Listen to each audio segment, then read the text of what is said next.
وبركاته. الحمد لله حمدا كثيرا طيبا مباركا فيه. أما بعد, Bapak Ibu hadirin dan para pemirsa di rumah yang berbahagia, insya Allah sore hari ini akan kita lanjutkan kajian rutin Rabu Ba'da Asar bersama Al-Ustadz Dr. Aris Munandar SS MPI Hafizahullah Ta'ala. InsyaAllah tema pada sore hari ini yaitu memerangi pemberontak. Mari kita bersama-sama mengikuti kajian pada sore hari ini. InsyaAllah materi nanti akan disampaikan kurang lebih 45 menit, dan yang untuk 15 menit terakhir insyaallah untuk sesi tanya jawab. Kami persilahkan kepada para hadirin atau pemirsa di rumah yang ingin bertanya, silakan bisa WA ke nomor kami, atau yang hadir di Masjid Agung Sleman bisa dengan menulis di secari kertas, dan kami mohon pertanyaan yang singkat dan jelas.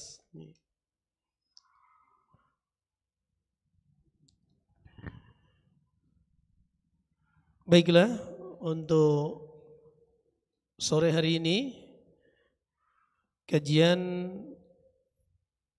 Rabu pekan ke-2 dan pekan ke-3 yang akan disampaikan oleh beliau Al-Ustadz Dr.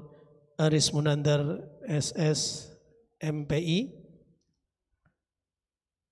dan kepada beliau Ustadz Dr. Aris Munandar SS MPI Hafizahullah Ta'ala, fa'alaihi falyatafaddal mashkura. Assalamualaikum warahmatullahi wabarakatuh. Innal hamdalillah nahmaduhu wa nasta'inuhu wa nastaghfiruhu wa na'udzu billahi min shururi anfusina wa min sayyiati a'malina, man yahdihillahu fala mudhillalah wa man yudlil fala hadiyalah.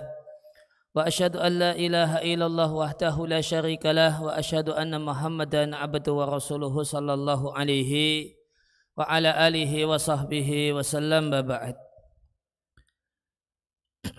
Kaum muslimin dan muslimah rahimani wa rahimakumullah, kembali kita lanjutkan kajian tafsir surat Al-Hujurat, masih di ayat yang ke-9, yaitu firman Allah Subhanahu wa taala yang artinya wa in ta'ifatani minal mu'minina qatatalu fa aslihu bainahuma. Jika ada dua kelompok orang-orang yang beriman yang berperang, damaikanlah di antara keduanya.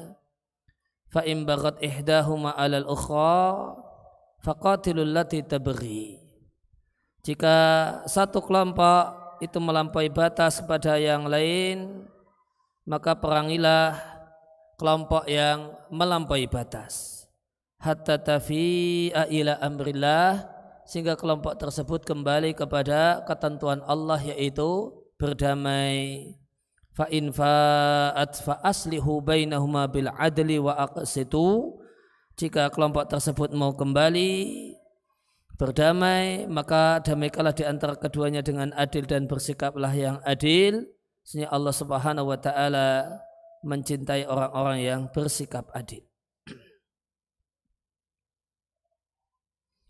Bapak dan Ibu kaum muslimin dan muslimah rahimani wa rahimakumullah, berkaitan dengan ayat ini Al-Qurtubi rahimallahu ta'ala menyampaikan bahwasanya dalam ayat ini terdapat dalil wajibnya memerangi al-fi'ah al-baghiyah, kelompok yang melampaui batas, yang diketahui secara nyata dia melampaui batas dengan menjadi alal imam, melampaui batas dalam bentuk memberontak kepada penguasa yang sah, au ala ahadim minal muslimin, atau melampaui batas dengan mengganggu, menyakiti, menakut-nakuti kaum muslimin. Wa ala fasadi qauli man mana'a min qitalil mu'minin, dan ayat ini dalil yang menunjukkan tidak benarnya pendapat yang melarang memerangi kaum muslimin sama sekali. Berarti ada yang berpendapat ya, kalau diserang oleh orang Islam sejahat apapun dia ya pokoknya ngalah gitu. Nah, ini satu hal yang tidak benar. Surat Al-Hujurat ayat yang ke-9 dalil yang menunjukkan tidak benarnya hal tersebut. Namun kelompok yang baghiyah, yang melampaui batas, di antara bentuknya memberontak kepada penguasa yang sah, penguasa muslim yang sah, atau melampaui batas kepada sesama kaum muslimin, jadi kawanan perampok, kawanan bersenjata yang suka mengganggu, kelompok ini wajib diperangi. Nah, ada orang yang beralasan ya pokoknya kalau yang nyerang orang Islam ya, itu maka terima ngalah saja. Kemudian pendapat yang tidak benar ini beralasan dengan hadis qitalul mu'mini kufrun, memerangi sesama mukmin itu kekafiran. Maka jawabannya, jika kita hubungkan dengan surat Al-Hujurat ayat yang ke-9, seandainya memerangi kawanan kaum muslimin, kelompok kaum muslimin yang melampaui batas, yang menjadi pemberontak atau menjadi kawanan perampok dan seterusnya itu kekafiran, berarti Allah memerintahkan kekafiran di surat Al-Hujurat ayat yang ke-9. Ta'alallahu an dahlika, mustahil demikian. Ditambah realitas sejarah menunjukkan kalau Abu Bakar As-Siddiq memerangi orang yang masih saja mengaku muslim namun tidak mau bayar zakat.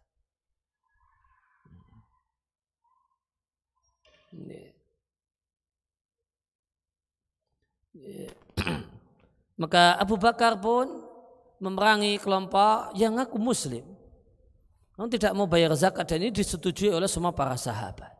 Awalnya ditentang oleh Umar dan yang lainnya, namun setelah itu ujungnya semuanya sepakat.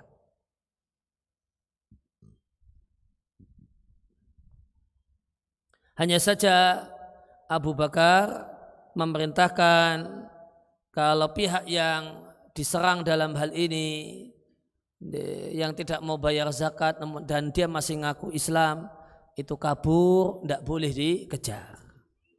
Kalau terluka, tidak boleh dihabisi.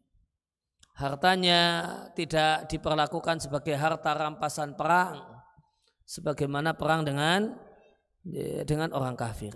Maka ketentuannya berbeda dengan ketentuan dengan orang kafir. Ya, maka ini sanggahan yang menunjukkan tidak benarnya sikap pasrah ketika ada serangan dari orang yang beriman dari muslim. Karena jika pendapat ini yang dipegangi, maka ini melegalkan kezaliman. Maka orang yang berbuat zalim akan terus berbuat zalim dan akan semangat berbuat zalim dan senang berbuat zalim, karena dengan dia berbuat zalim tidak ada yang melawan, semuanya tidak akan ada yang menghalangi dia. At-Tabari mengatakan perlu diketahui dalam agama kita ada namanya istilah qitalul fitnah.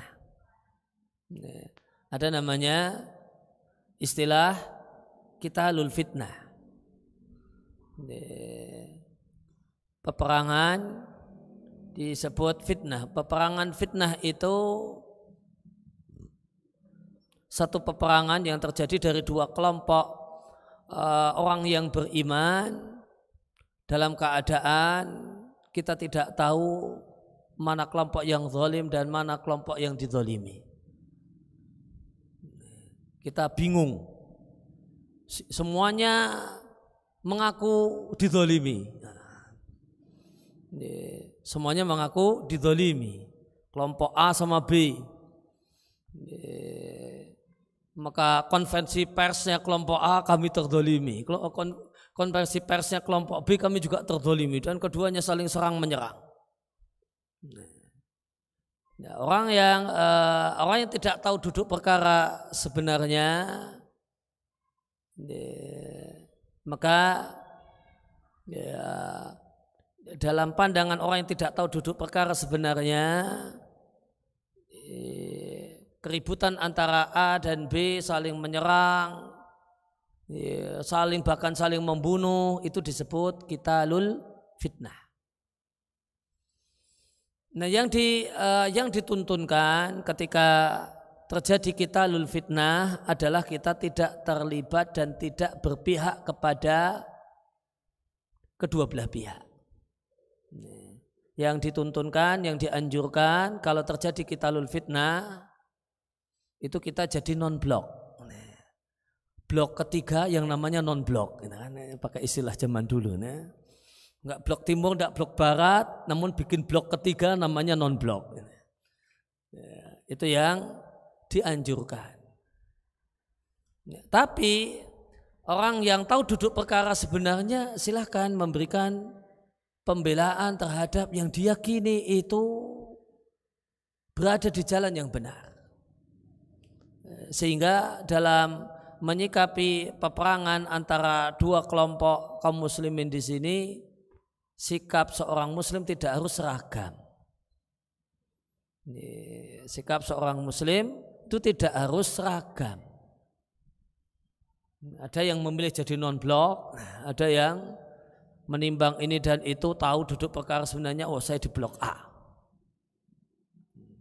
Menurut versi yang lain yang sudah mempelajari, mengetahui duduk perkaranya dan dia yakin, saya berada di blok B gitu.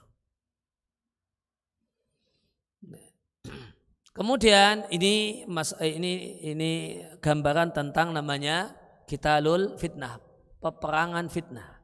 Agak sulit ya kalau diterjemahkan pakai bahasa Indonesia. Apa itu qitalul fitnah? Fitnahnya jangan pakai terjemah bahasa Indonesia.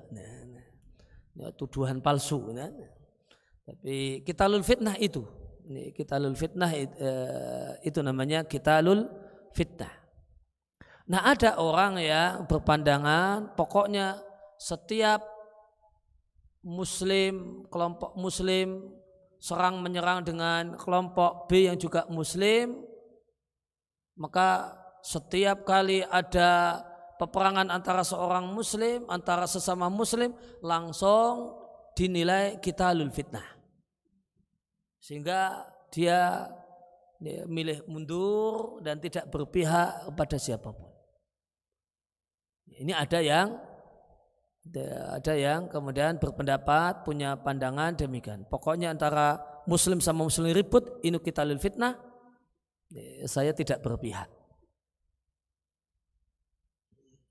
Dan itu dibuat dia general, padahal dia tahu yang salah itu sebenarnya siapa, gitu dia tahu. Tapi pokoknya ini orang Islam ribut sama orang Islam, itu qitalul fitnah. Padahal dia tahu siapa yang zalim, siapa yang jahat, dia tahu. Tapi langsung dikasih stempel itu qitalul fitnah, kemudian menyingkir. Nah, menanggapi hal ini ada ulama At-Tabari mengatakan, lau kanal wajibu, seandainya yang menjadi kewajiban setiap kali ada perselisihan di antara dua kelompok adalah lari meninggalkannya, kemudian pilih di rumah, lama uqimah haddun, maka tidak akan ada orang jahat yang dihukum.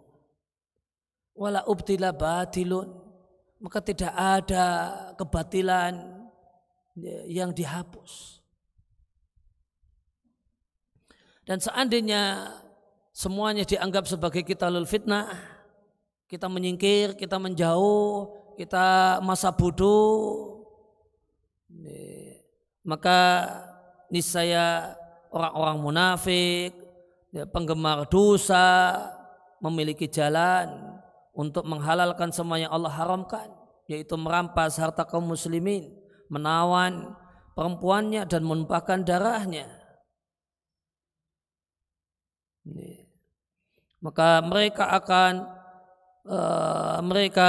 orang-orang munafik dan para penggemar kejahatan akan bersatu padu untuk menyerang kaum muslimin. Kemudian kaum muslimin menahan diri, menahan tangannya, tidak memberikan balasan. Dan itu satu sikap yang menyelisih sabda Nabi alaihi salatu wassalam, khudhu ala aidi sufahaikum, tahanlah, peganglah tangan orang-orang yang zalim di antara kalian. Ya, maka beliau luruskan, atau Bari rahimallahu ta'ala, beliau meluruskan cara pandang demikian. Itu cara pandang yang tidak benar. Ya, yang namanya qitalul fitnah itu manakala dua grup, dua kelompok ribut atau bahkan saling serang dalam keadaan kita itu buta, tidak tahu duduk perkaranya. Maka sampai tahu kita abstain. Kita abstain, tidak memberikan dukungan apapun, pokoknya kita lari menjauhi dua belah pihak. Tapi kalau orang yang tahu duduk perkara sebenarnya, tahu siapa yang zalim dan punya kemampuan untuk bisa memberikan kontribusi untuk mencegah kezaliman, maka wajib baginya mencegah kezaliman.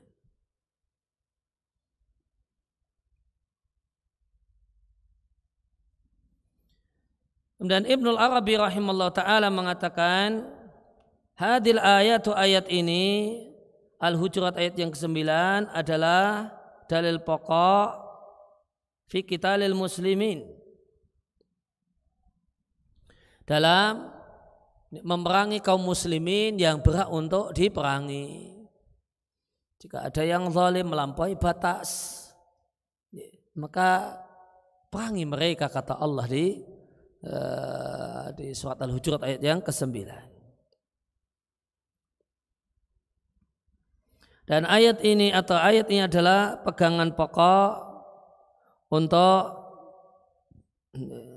fi harbil muta'awwilina, memerangi orang-orang yang melakukan hal yang keliru, hal yang menyimpang karena salah beristihad. Sehingga ayat inilah yang menjadi pegangan para sahabat. Pegangan para sahabat. Kenapa terjadi peperangan antara Ali dengan Muawiyah? Karena mereka memandang itu keliru. Dan ini tidak bisa dihentikan kecuali dengan peperangan. Ya sudah, perang tidak apa-apa. Sebaliknya sana juga demikian.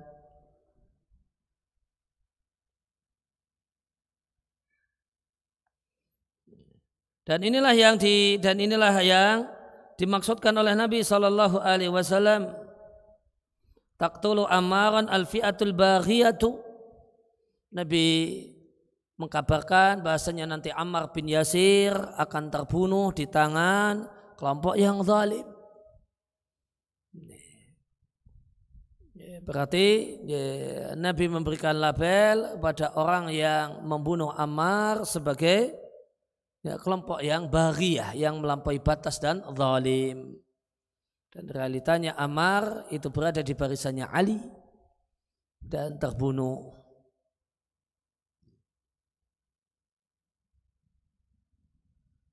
Demikian juga sabda Nabi sallallahu alaihi wasallam, taqtuluhum awla ta'ifataini ilal haq. Bahasanya mereka Khawarij itu nanti akan dihabisi oleh salah satu dari dua kelompok kaum muslimin atau kelompok yang paling dekat kepada kebenaran. Dan realitanya yang menghabisi atau kemudian yang menumpas Khawarij adalah Ali bin Abi Thalib dan orang-orang yang bersamanya. Kemudian Firman Allah Subhanahu wa taala di surat Al-Hujurat ayat yang ke-9, faqatilul lati tabghi hatta tafi'a ila amrillahi. Perangilah kelompok yang melampaui batas sampai mereka kembali kepada ketentuan Allah Subhanahu wa taala. Maka ini adalah perintah untuk memerangi. Dan perang di sini tentu hukumnya fardu kifayah. Jika sudah dilaksanakan oleh sebagian maka gugur dari yang lain. Oleh karena itu maka sejumlah sahabat memilih, meskipun merasa mengetahui siapa yang berada di pihak yang benar, sebagiannya tetap milih memundur karena berkeyakinan kalau ini hukumnya fardu kifayah. Semacam Sa'ad bin Abi Waqqas, Abdullah bin Amr ibn Al-As, Muhammad bin Maslamah dan yang lainnya. Dan Ali bin Abi Thalib pun membenarkan tindakan mereka tersebut. Dan Ali pun kemudian masing-masing dari mereka pun beralasan kepada Ali dan Ali pun menerimanya.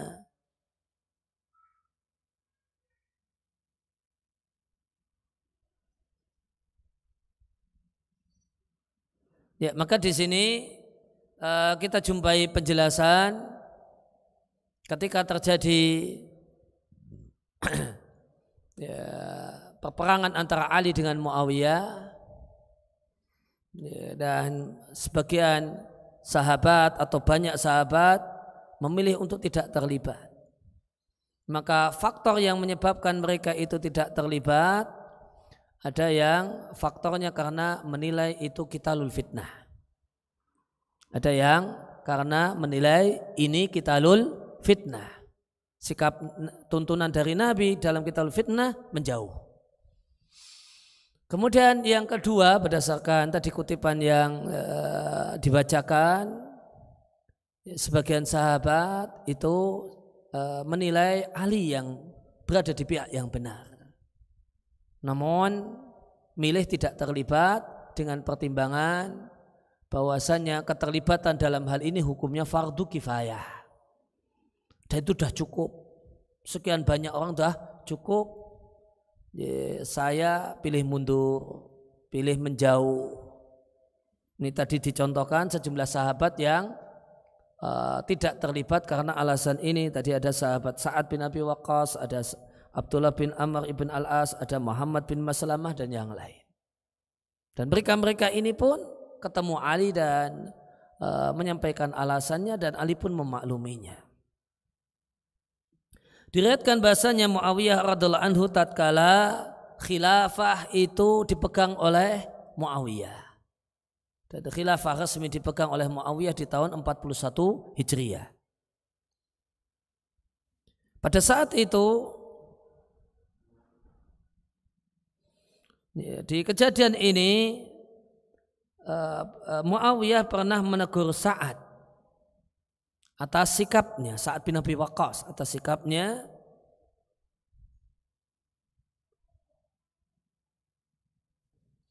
dengan mengatakan lam takun mimman aslaha baina fi'ataini hina qatatala, wahai Sa'ad, engkau bukan termasuk orang yang mendamaikan dua kelompok yang berperang, wala mimman qatala al-fi'atal baghiyata, tidak pula engkau termasuk orang yang memerangi kelompok yang zalim.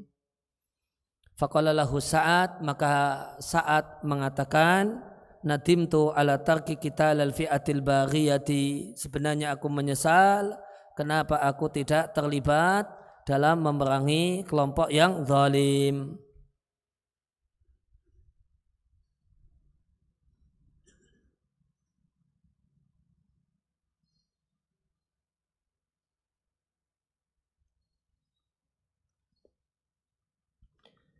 Kemudian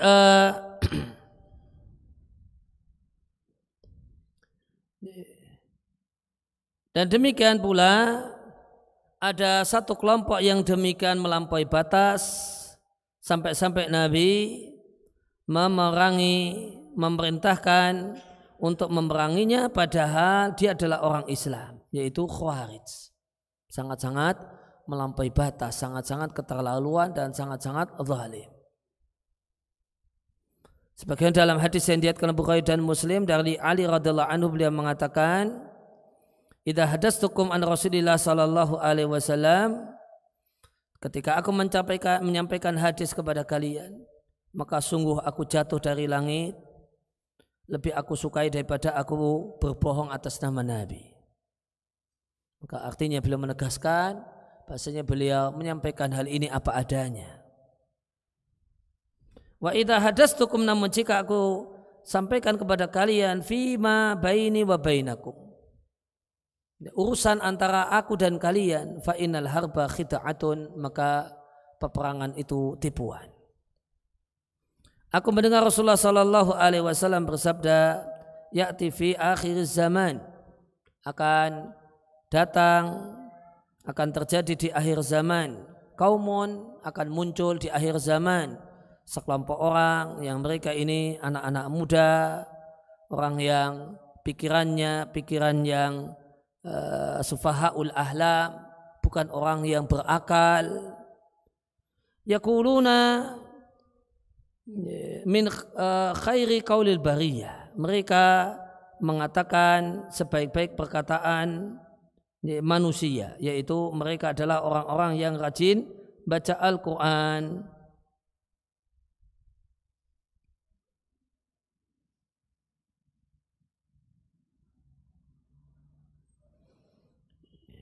Yang berguna minal islami, namun mereka ini melesat keluar meninggalkan Islam sebagaimana anak panah meninggalkan, bukan hanya meninggalkan busur, namun sampai meninggalkan hewan buruan yang jadi sasarannya, kemudian masih lanjut lagi. Artinya mereka itu semangatnya untuk keluar dari Islam luar biasa. Sampai-sampai Nabi gambarkan itu seperti anak panah melesat menuju binatang buruannya, misalnya itu kijang, anak panahnya tidak berhenti di situ, masih lanjut lagi, bablas sampai keluar dari tubuh kijang itu, masih lanjut lagi. Itu kekuatan mereka dalam masalah melesat keluar dari Islam. Wala yujawizu imanuhum hanajirahum, dan keimanan mereka tidaklah melampaui tenggorokan mereka. Nabi katakan, fa'ainama laqitumuhum, maka di mana saja kalian menjumpai mereka, maka bunuhlah mereka, yaitu Khawarij. Fa inna qatlahum ajran liman qatalahum yaumal qiyamah, karena membunuh mereka ada pahalanya bagi siapa saja yang membunuhnya pada hari kiamat nanti. Maka jika kelompok yang kemudian zalim dalam bentuk memberontak kepada penguasa karena faktor duniawi, atau kelompok zalim dalam bentuk kawanan perampok dan yang lainnya, itu diperintahkan untuk diperangi berdasarkan Al-Hujurat ayat 9. Maka kalau satu aliran sesat yang telah Nabi sampaikan dan telah Nabi prediksikan kemunculannya dan terjadilah sebagaimana apa yang Nabi katakan, ini lebih-lebih lagi layak untuk diperangi. Ya, mereka ini adalah, Nabi sampaikan, mereka ini adalah orang-orang yang rajin baca Al-Quran, bahkan melegalkan perbuatan jahatnya dengan mencomot ayat Al-Quran. Anak-anak muda namun dan bukanlah orang-orang yang berakal. Mereka kafirkan sesama kaum muslimin bukan karena sesuatu yang layak untuk menjadi sebab kekafiran. Mereka Khawarij masa silam itu mengkafirkan Ali, mengkafirkan Muawiyah karena melakukan genjatan senjata. Padahal genjatan senjata itu untuk meredam dan menghentikan adanya kaum muslimin yang terbunuh, supaya tidak semakin banyak korban. Nah, genjatan senjata yang disebut dengan tahkim itu mereka nilai sebagai sebab, mereka nilai sebagai kekafiran. Padahal genjatan semacam ini kalau kita timbang dengan secara objektif, hukumnya kalau tidak dianjurkan, hukumnya wajib. Ini perang terus tidak berkesudahan. Banyak sudah darah yang tertumpah, banyak sudah korban. Maka upaya untuk menghentikannya dan tidak melanjutkannya sebuah amal saleh, minimal hukumnya sunnah atau bahkan hukumnya wajib. Namun kata mereka ini adalah pembatal iman. Ya, maka ini menunjukkan bagaimanakah kualitas akal mereka. Mereka rajin baca Quran namun demikian kualitas akalnya. Kenapa satu hal yang bermanfaat bagi umat, menyelamatkan darah banyak orang, kok malah dianggap sebagai sebab kekafiran yang karena itu mereka nilai Muawiyah itu kafir, Ali bin Abi Thalib itu kafir, dan sejumlah sahabat yang berada di kedua belah pihak itu kafir gara-gara hal ini.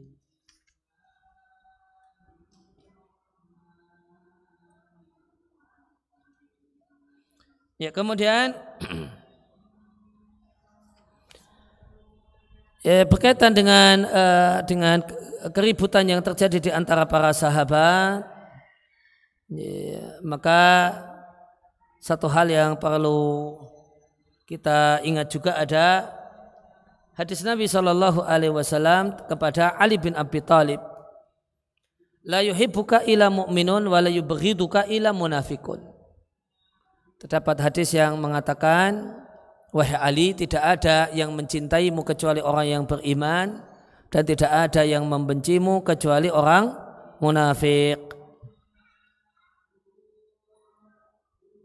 Maka Nabi jadikan cinta dan benci kepada Ali itu parameter iman dan kemunafikan. Apa makna hadis ini?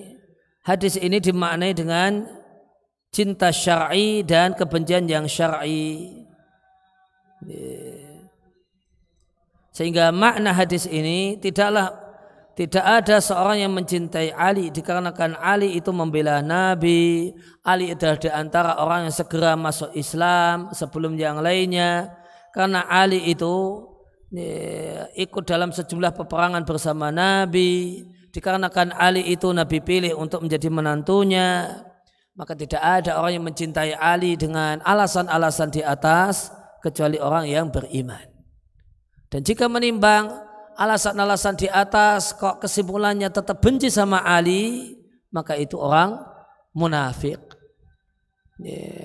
Itu orang munafik dan bukan orang yang beriman. Kemudian berkenaan dengan masalah qitalul fitnah, apakah ada di antara para sahabat yang memilih untuk menjauh? Tentu jawabannya sebagaimana tadi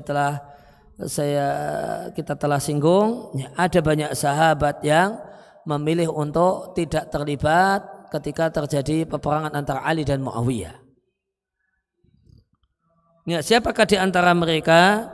Di antara mereka misalnya Usamah bin Zaid radhiyallahu anhuma. Dalam hadis yang sahih yaitu Sahih Bukhari dari Harmalah bekas budaknya Usamah, Harmalah bercerita,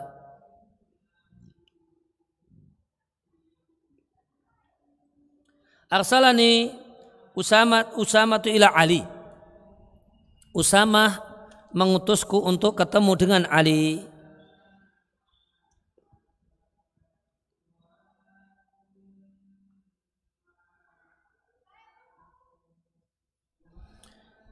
Kemudian Ali mengatakan innahu, dan Usamah mengatakan dia akan bertanya kepadamu al-an, sekarang ini.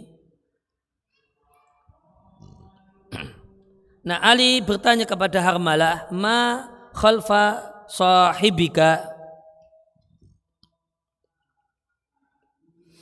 Nah, kenapa itu tuanmu itu? Kenapa dia tidak mau ikut terlibat? Maka kata Usamah kepada budaknya, fakullahu. Jika Ali menanyai, kenapa engkau tidak ikut terlibat? Maka berilah jawaban kepada Ali. Kata Usamah kepada Ali, yang ini ucapannya ini dikirimkan lewat budaknya. Lau kunta fi syidqil asadi la ahbabtu an akuna ma'aka fi. Wahai Ali, seandainya engkau itu ada di mulutnya singa, engkau itu digigit singa, diterkam singa, badanmu itu ada di mulutnya singa, sungguh aku ingin bersamamu di sana.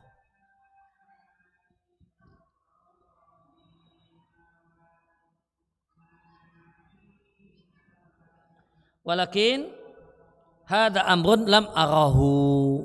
Namun kenapa saya tidak ikut terlibat berpihak kepada Ali misalnya? Maka kata Usamah bin Zaid, namun perkara ini yaitu perang dengan Muawiyah dan anak buahnya adalah satu perkara lam arahu yang tidak aku sepakati.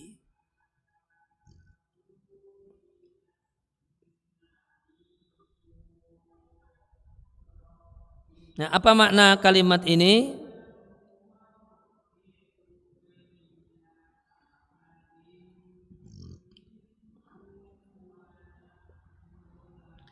Kata Ibnu Battal, Usamah itu mengirim utusan untuk ketemu Ali. Isinya adalah beralasan kepada Ali kenapa Usamah tidak membantu Ali dalam peperangan Ali bersama Muawiyah. Nah, utusan itu menyampaikan pesan kepada Ali yang isi pesannya adalah pernyataan bahasanya sebenarnya Ali itu orang yang paling dicintai oleh Usamah. Dan bahasanya sebenarnya Usamah itu ingin membersamai Ali di susah dan senang. Sehingga tadi Usamah mengatakan apa? Seandainya Ali engkau itu ada di mulutnya singa, saya ingin menemanimu di posisi itu. Artinya saya itu sahabat sejatimu. Saya itu sahabat sejatimu. Susah dan senang saya akan membersamaimu. Namun kenapa enggak ikut perang? Maka jawabannya adalah namun saya tidak sepakat dalam masalah perang dengan sesama muslim.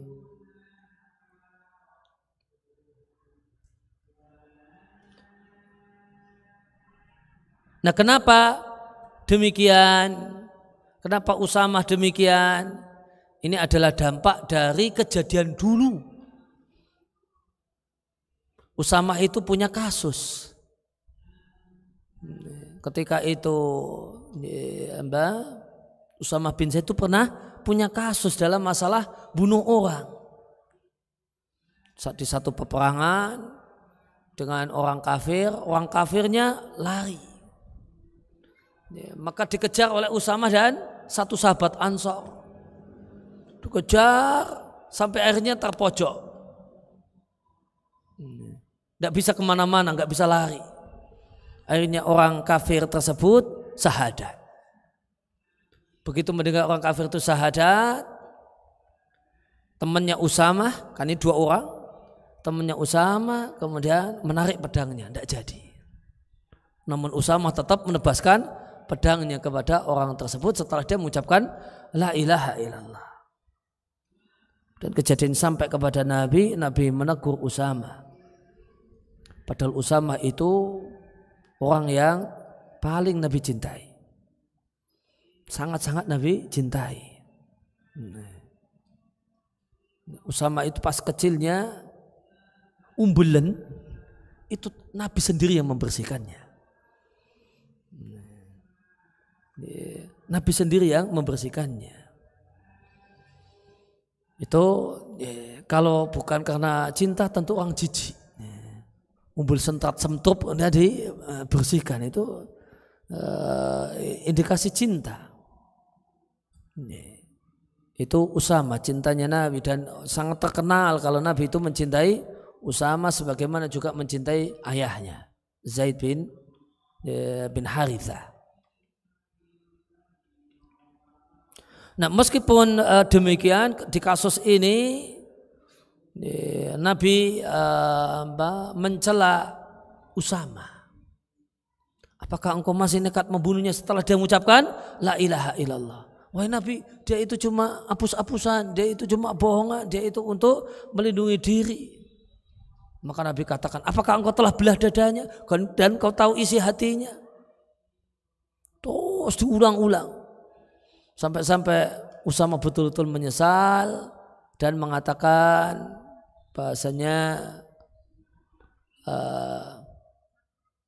demikian menyesal dan mengatakan seandainya saya belum masuk Islam di hari itu. Nah, karena punya track record dan pengalaman yang pahit dalam masalah semacam ini, yaitu membunuh seorang muslim. Maka dari pengalaman tersebut ala nafsihi, maka Usamah itu bersumpah pada dirinya sendiri, alla yuqatila musliman, tidak mau memerangi sesama muslim. Udah kapok, betul-betul kapok dengan kejadian dulu. Itulah yang menjadi sebab kenapa Usamah tidak membersamai Ali di perang Jamal, demikian juga di perang Siffin.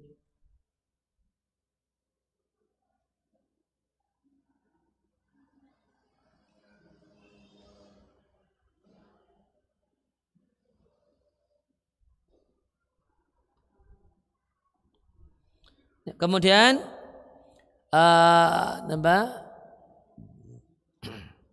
nanti utusannya Usamah ketemu Ali dan menyampaikan alasan-alasan kenapa tuannya tidak ikut terlibat dalam peperangan bersama Ali. Hasilnya falam yu'tini syai'an. Maka Ali sebagai khalifah tidak ngasih apa-apa kepada utusannya Usamah. Fadhahabtu ila Hasan wa Husain wa ibni Ja'far. Akhirnya utusannya Usamah itu sowan nemui Hasan bin Ali, Husain dan Ibn Ja'far. Fa'auqaru li rahilati. Maka mereka bawakan untukku barang-barang gandum dan yang lainnya sekuat yang dibawa oleh untaku.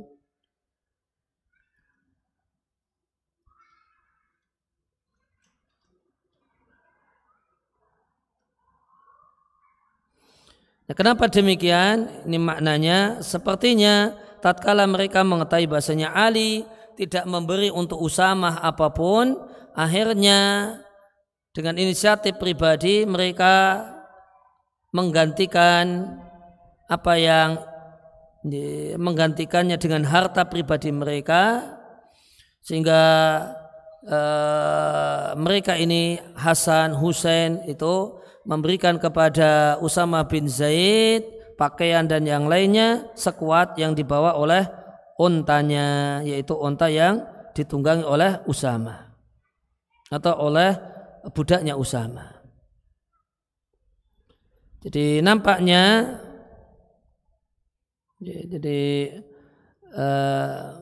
kenapa Ali tidak mau ngasih kepada utusannya apapun kepada utusannya Usamah? Maka jawabannya boleh jadi dalam hal ini Usamah melalui utusannya meminta sebagian dari harta kas negara. Lantas Ali berpandangan kalau tidak ngasih, tidak memberikannya dengan pertimbangan karena Usamah tidak mau ikut dalam peperangan bersamanya. Akhirnya Hasan, Al-Hasan bin Ali, Husain bin Ali, Abdullah bin Ja'far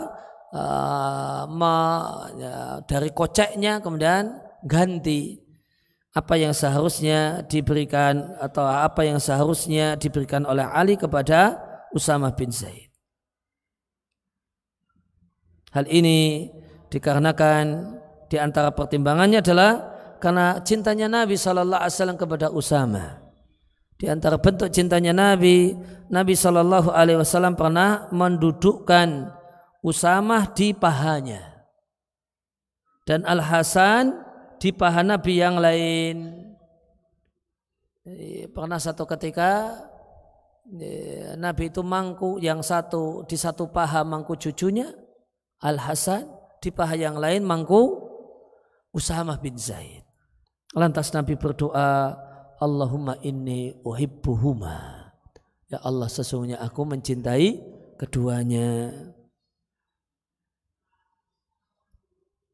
Ya, maka di sini kita jumpai contoh yang tidak terlibat dalam peperangan, tidak berpihak kemana-mana, tidak ikut di pasukan manapun adalah Usamah bin Zaid. Ini bukan karena tidak mau tidak jadi kawan yang baik untuk Ali atau alasan yang lain, namun alasannya perang dengan orang Islam tidak sepakat. Sudah kapok, jerak, takut sekali dalam masalah ini menimbang track record kejadian dan kasus yang pernah terjadi.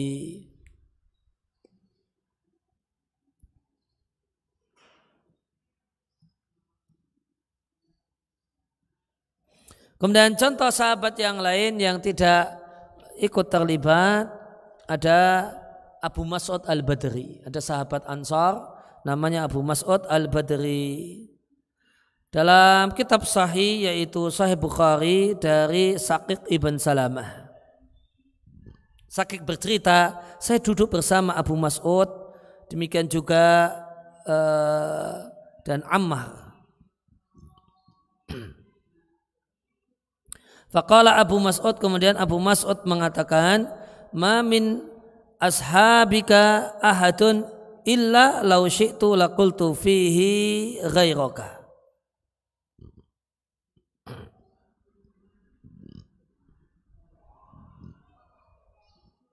Abu Mas'ud mengatakan, tidak ada satupun kawan-kawanmu, ini mengatakan kepada Ammar, dan Ammar itu berada di pihaknya Ali, tegas bersama Ali. Tidak ada satupun kawanmu kecuali seandainya aku mau, laqultu fihi ghairaka, niscaya aku akan berkata-kata tentangnya. Dan tidaklah aku melihat darimu sesuatu pun sejak aku bersahabat dengan Nabi SAW satu hal yang lebih jelek menurutku dibandingkan engkau tergesa-gesa dalam masalah ini. Engkaunya siapa? Ammar. Tergesa-gesa dalam masalah ini, tergesa-gesa memutuskan untuk gabung dengan Ali. Lantas Ammar mengatakan,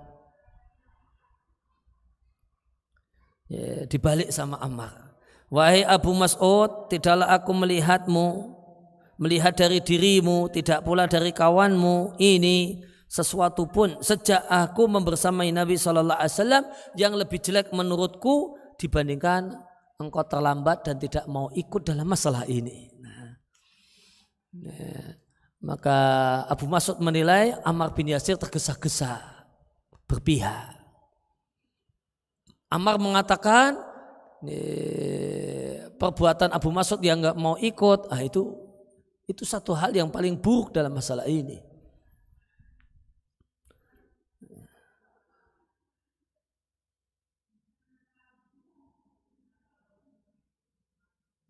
Faqala Abu Mas'ud, maka Abu Mas'ud kemudian mengatakan, dan beliau adalah orang kaya, berkata kepada budaknya, ya ghulam, wahai budak, dia manggil budaknya, berikan 2 setel, ambilkan 2 setel pakaian yang mahal tentunya, lalu berikan salah satunya kepada Abu Musa, kemudian berikan yang lain kepada Ammar. Waqal ruha fihi ilal jum'ati, kemudian Abu Mas'ud mengatakan, pergilah dengan memakai pakaian ini untuk sholat Jumat. Ini hadis riwayat Bukhari.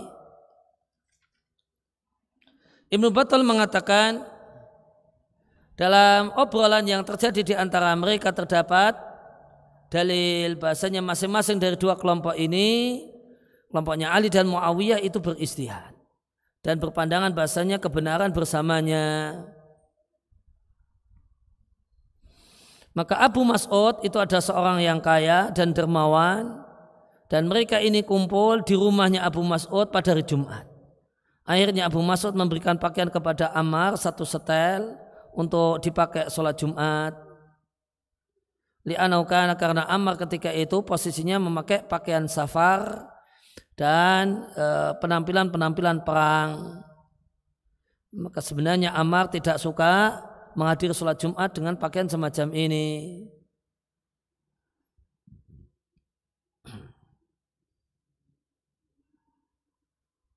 Wa kariha, dan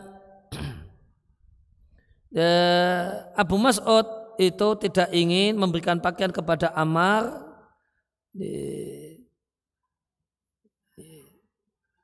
di hadapan Abu Musa dalam keadaan tidak memberi pakaian kepada Abu Musa. Akhirnya Abu Mas'ud berbagi pakaian, satu untuk Ammar bin Yasir, satu untuk Abu Musa.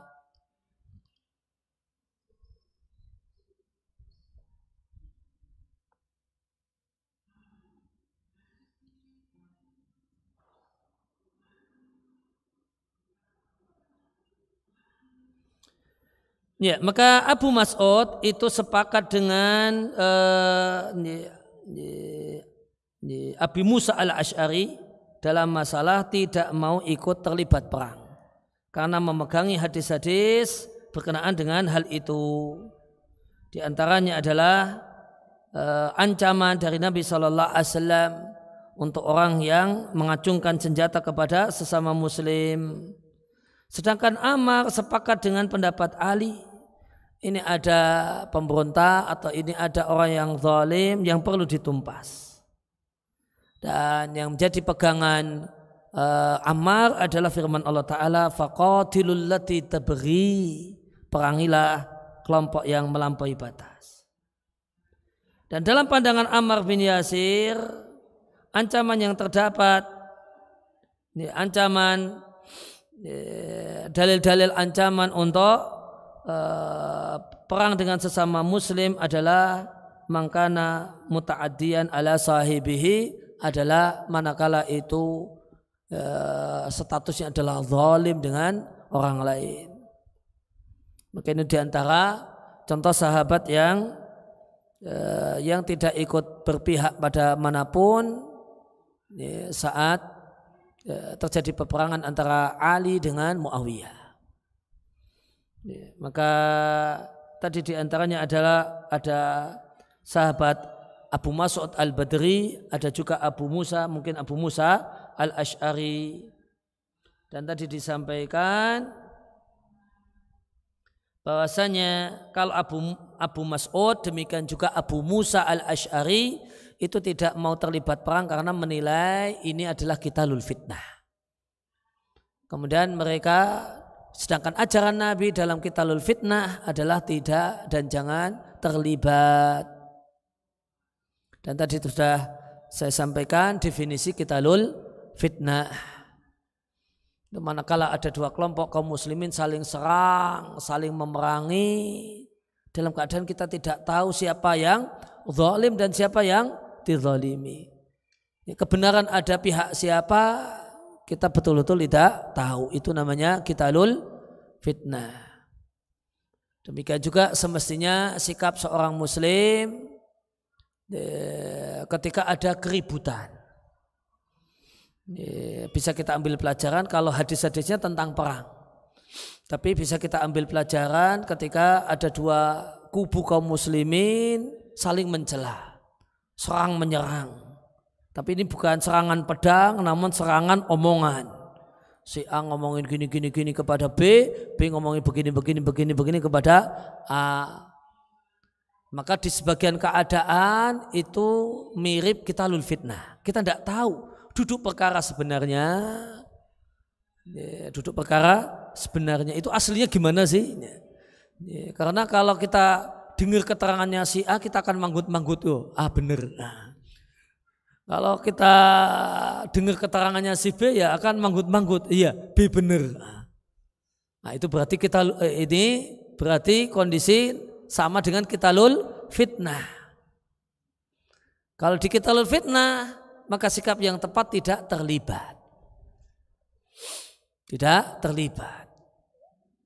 Akan tetapi nanti jika setelah berjalannya waktu, bertambahnya info, kok ternyata kita tahu lebih dalam lagi. Ya, kemudian setelah itu kita tahu, oh ternyata A yang salah misalnya, A yang zalim.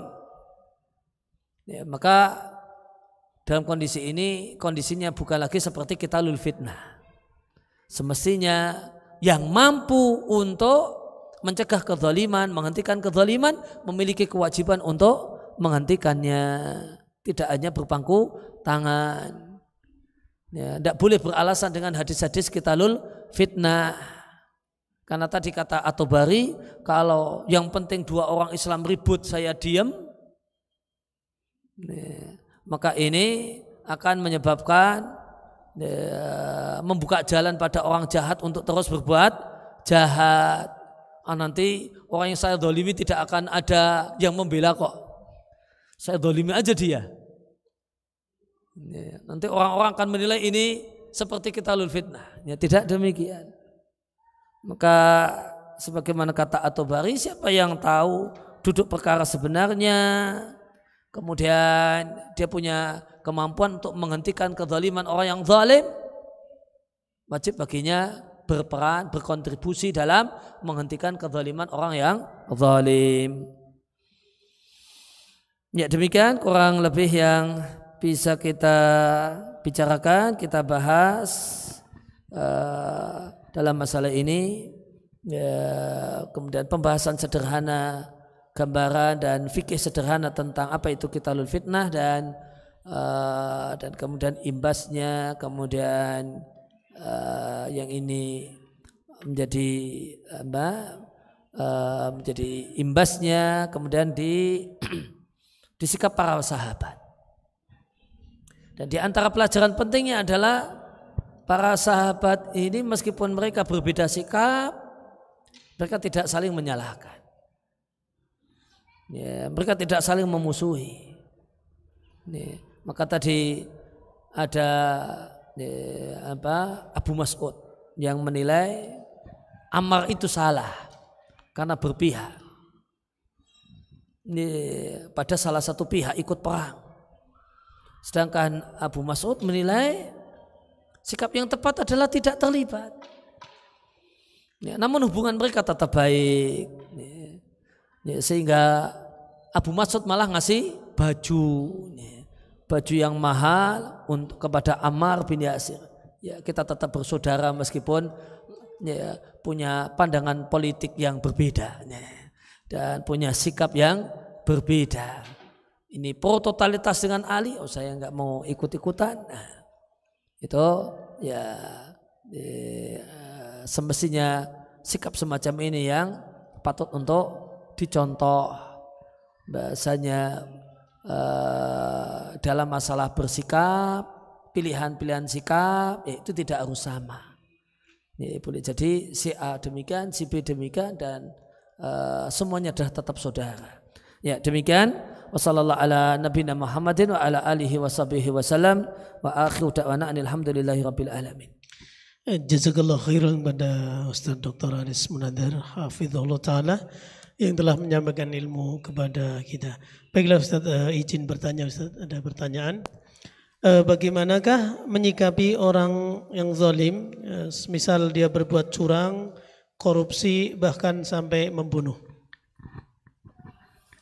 Ya, sikap kita jika kita tahu kalau itu sudah buat jahat tentu tidak boleh menyetujuinya. Ya, kita punya kewajiban untuk melakukan apa yang bisa kita lakukan. Ya, berkenaan dengan kejahatannya, orang yang jahat harus dihukum. Ya, berhak untuk dihukum dan semestinya dihukum. Ya, maka jika kita punya kemampuan agar orang ini dihukum dan tidak lenggang kangkung, tidak bebas dan merdeka, maka itu satu hal yang wajib. Baik, jazakallah atas jawabannya Ustaz. Mungkin saya berkesempatan, ada yang mau bertanya? Satu? Cukup. Baik.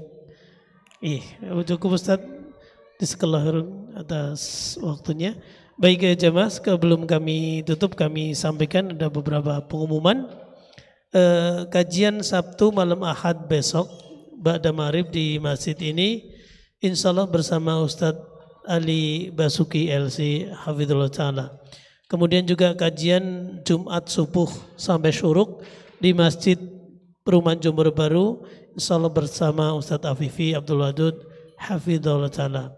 Demikian mohon bantuannya untuk disebarluaskan. Baiklah kita tutup kajian sore hari dengan kafarah majelis.